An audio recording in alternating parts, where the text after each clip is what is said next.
Guys, here we have our wireless receiver and receiver boxes.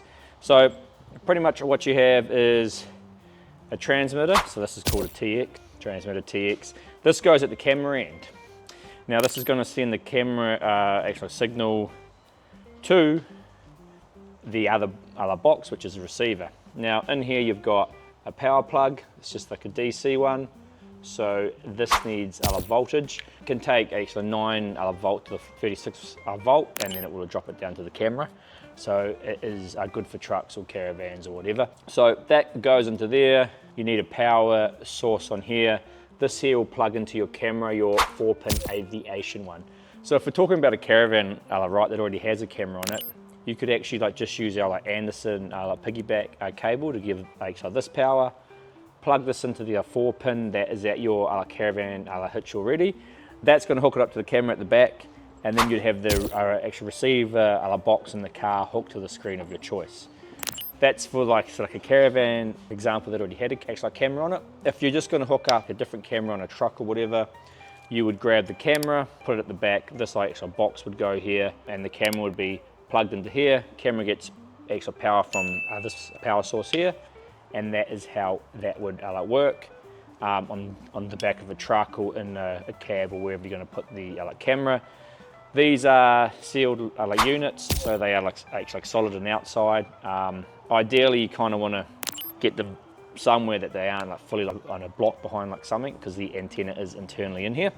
But the range should be pretty good. Should be good for probably 45 to actually 50 meters at real life.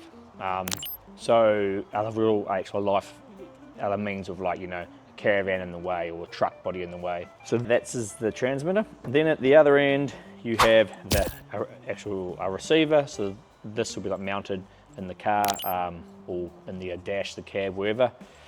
You have a power source here.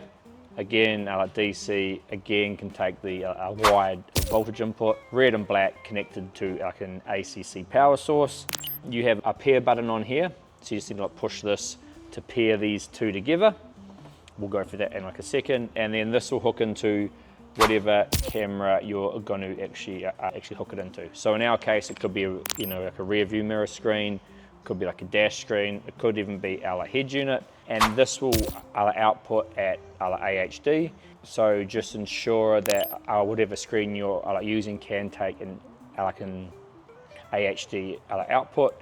However, on the transmitter end, this can actually take any camera input. So if you have an older CVBS camera, which is quite common on the safety daves or actually older stuff, it could take CVBS, sending the signal from here to here, and it will come out as AHD, which doesn't actually improve the quality or anything, but it just means just one box can be used for different cameras. It doesn't matter if it's a CBS or an AHD camera. That's basically that. We'll go through and we'll talk about actually how you hook it up now, but these are the boxes here. So you can see here we have a blue light and a red light on here, which actually means it's paired. Now we've hooked it in here just via the 4-pin Aviation cable. This is just going to our rear view mirror. You don't actually have to put a power source into here because it's taking power from here, this 4-pin. And you can see up here, we now have that camera coming in. Now, what you have to do when you first get the unit is you have to pair it to it. So you have this little pair button here. You just need to press and hold this down. And you'll see the screen will go, please press pair key on the TX side. Now on the TX side is the other one at the camera end. There isn't any pair key. You just have to give it power on and off, and that'll put it into pair mode. So power off, power on, and it'll head into pair mode. So for the range, to give you an idea, this is on the foot of the car, and we've got one brick wall, and then it probably has to go through 2 brick walls, probably about 20 meters distance, and you can see this camera is on the bench here, so it gives you an idea that the range is pretty good. It's probably a bit hard to see here, but you can see the cameras actually coming through, and it's all good quality. So you can put that on whatever screen you actually want. You could have it come into one of our head units, you could have it coming into one of the rear view mirror screens, You have it coming to like a dash screen, completely up to you. Just whatever screen you are putting it into, check that it can take an AHD input and that it has a 4-pin aviation plug.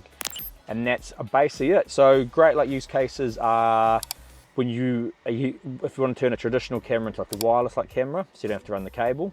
Actually, there's some guys actually walking out of the office for lunch.